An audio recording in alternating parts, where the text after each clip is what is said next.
இமாம் புகாரி அவர்கள் பதிவு செய்கிறார்கள், அல்லாஹ் வானத்தையும் பூமியையும் படைப்பதற்கு 50,000 ஆண்டுகளுக்கு முன்னால் அல்லாஹ் கலம் பேனாவை படைத்தான். முதலாவது படைப்பு பேனாதான். பேனா கேட்டது, நான் என்ன செய்ய வேண்டும் யா அல்லாஹ்? அல்லாஹ் சொன்னான், இந்த உலகத்தில் நடைபெறக்கூடிய எல்லா விஷயத்தையும் அல்லாஹ் எழுதச் சொன்னான்.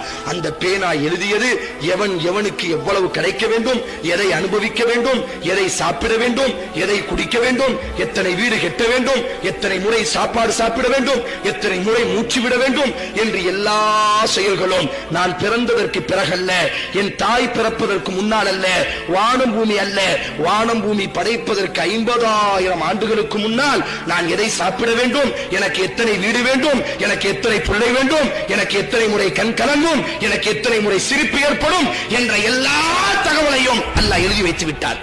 நான் தலைகீழ நின்னாலும் அந்த தகவலை மாற்ற முடியாது.